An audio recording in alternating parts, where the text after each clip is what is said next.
کہ آج prime minister نے 5 IPPs کے معاہدے ختم کرنے کا اعلان کیا ہے.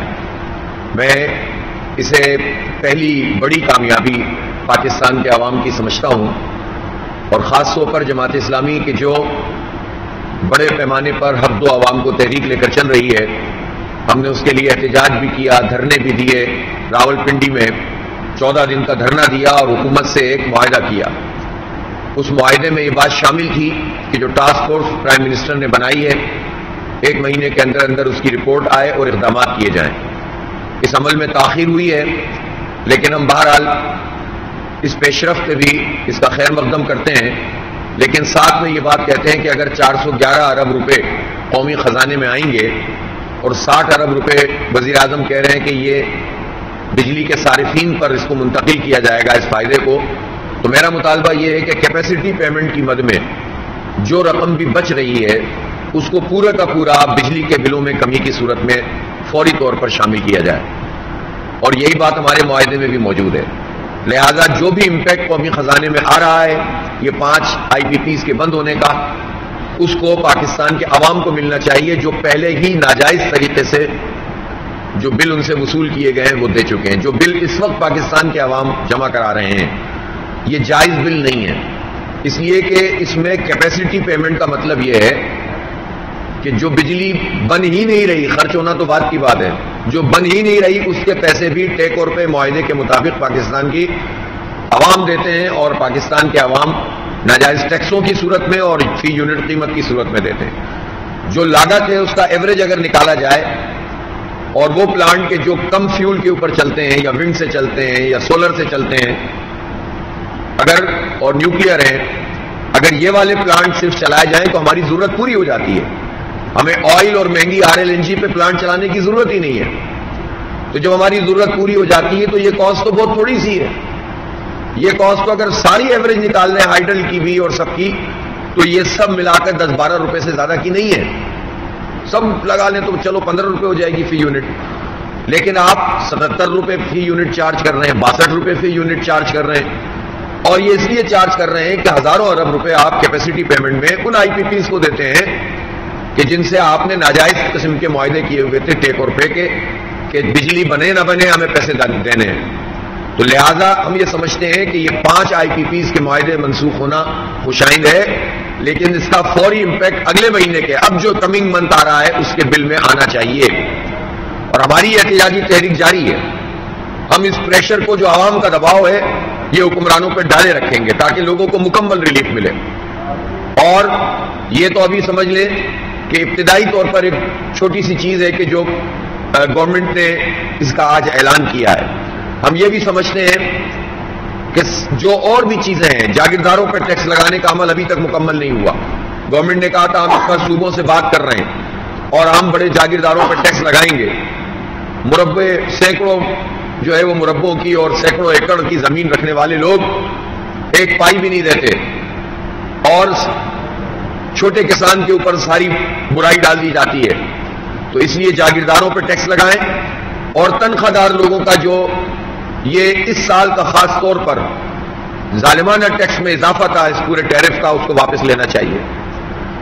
اور یہ بالکل جائز مطالبے ہیں کہ تنخواہ دار لوگوں کا تو آپ نے رکھا ہوا ہے 400 ارب روپے سے زیادہ کا، اور جاگیرداروں کے اوپر ٹیکس ہی نہیں لگا رہے، جن سے اگر لگ جائے وہ 2-3% جاگیردار جو بڑے بڑے ان پہ بھی ٹیکس لگ جائے تو یہ سینکڑوں ارب روپے بنتے ہیں، لیکن ان کے اوپر ٹیکس نہیں لگایا جا رہا. تو ہم یہ سمجھتے ہیں کہ یہ کام بھی ساتھ ساتھ کرنے کی ضرورت ہے، ورنہ کوئی بہت بڑا امپیکٹ نہیں آئے گا. تیسری بات میں یہ بھی کہنا چاہتا ہوں کہ جو گورنمنٹ اونڈ انٹرپرائزز ہیں، جو IPPs ہیں، ان IPPs میں تو فوری طور پر کام ہو سکتا ہے. گورنمنٹ سے گورنمنٹ کے معاہدے ہیں، آربیٹریٹر آپ نے باہر سے لا کر کھڑا کر دیا ہے، تو گورنمنٹ ٹو گورنمنٹ جب معاہدہ موجود ہے تو آربیٹریٹر کی ضرورت کیا ہے؟ تو یہ کیپیسٹی پیمنٹ تو فوری طور پر ختم ہو جانی چاہیے نا. اور خاص طور پر میں یہ کہنا چاہتا ہوں کہ اس میں کچھ ہمارے ایسی IPPs بھی ہیں جو پاک فوج کے زیر اہتمام چلتی ہیں. میں چیف آف آرمی اسٹاف سے مطالبہ کرتا ہوں کہ جب پوری قوم قربانی دے رہی ہے تو آرمی کی طرف سے بھی یہ بات سامنے آنی چاہیے، خاص طور پر فوجی فرٹیلائزر اور اس طرح کے جو ادارے ہیں جو IPPs کی صورت میں کام کر رہے ہیں، وہ بھی اپنی کیپیسٹی پیمنٹ کو ختم کرنے کا اعلان کریں، اور اس کے نتیجے میں یہ میسج ہے جو پوری قوم کو جائے گا. ورنہ صرف یک طرفہ طور پر صرف قوم قربانی دے، نہ فوج قربانی دے، نہ بیوروکریٹ قربانی دے، نہ حکمران طبقہ قربانی دے، نہ جاگیردار قربانی دے، نہ سرمایہ دار قربانی دے، تو بھائی یہ ساری قربانی عام لوگوں سے لیتے ہو.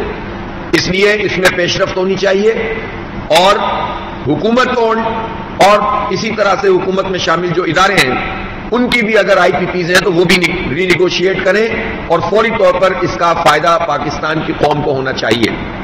اسی طرح سے میں یہ ضرور کہنا چاہتا ہوں کہ جو پیٹرول کی لیوی ہے، یہ 60 روپے اضافی ہر لیٹر کے اوپر آپ پاکستانی قوم سے وصول کر رہے ہیں، اس کو واپس ملنا چاہیے، لینا چاہیے. اس لیوی کو یہ ناجائز ہے، ظالمانہ ہے. اور بجلی کے بلوں میں جو آڑے ٹیڑے انہوں نے ٹیکس لگائے ہوئے ہیں جس کی کوئی لاجک بھی نہیں ہوتی، further tax, other tax, fix tax, فلاں ٹیکس، ٹی وی ٹیکس. اور کراچی میں تو ہمارے جو میئر ہیں انہوں نے میونسپلٹی کا بھی ٹیکس ڈال دیا ہے، تو اس کو ختم کیا جائے. اور یہ فکس ٹیکس کیا بھلا ہے؟ یہ جو 1000 روپے بجلی کے بلوں میں لگا کر دیا جا رہا ہے، گیس کے بلوں میں بھی اور بجلی کے بلوں میں بھی، یہ بھی قابل قبول نہیں ہے. لہذا گورنمنٹ ان تمام چیزوں پر واضح طور پر اس کا اعلان کرے. اور پرائم منسٹر صاحب آج اپنے جو پریس کانفرنس میں قوم کا خاصا انہوں نے درد محسوس کیا، بظاہر ایسا لگ رہا تھا، تو اس درد کا اظہار ہونا چاہیے عمل سے، صرف زبان سے نہیں ہونا چاہیے.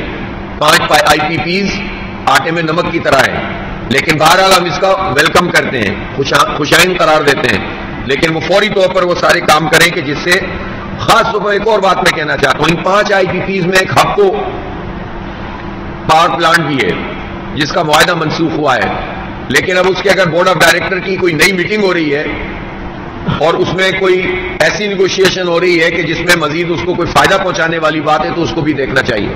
یہ نہیں ہے کہ ایک طرف سے لو اور دوسری طرف سے دے دو.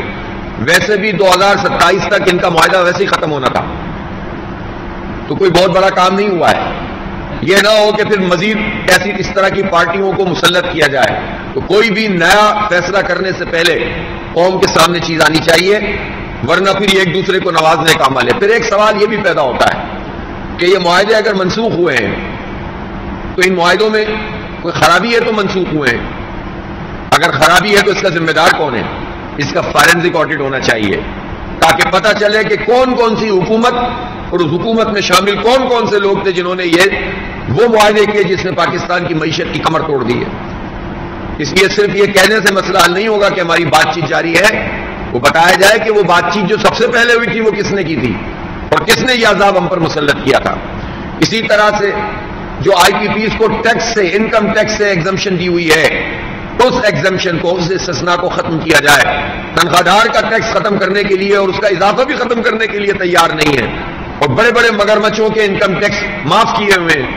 یہ تو کسی صورت میں بھی قابل قبول نہیں ہو سکتا. یہ ہزاروں ارب روپے ہیں جو پاکستانی قوم ان کو ادا کر رہی ہے، جو ٹیکس بھی ادا نہیں کر رہے ہیں. اسی طرح میں آج ایک اہم بات اس پہ بھی کرنا چاہتا ہوں کہ بار بار مریم نواز صاحبہ کی طرف سے، پنجاب حکومت کی طرف سے یہ بات آتی ہے کہ کسان مافیا، کسان مافیا. میں پوچھنا چاہتا ہوں کہ یہ کون سا لفظ ہے جو وہ استعمال کر رہی ہیں؟ وہ جاگیردار مافیا کیوں نہیں کہتی؟ وہ آئی پی پیز مافیا کیوں نہیں کہتی؟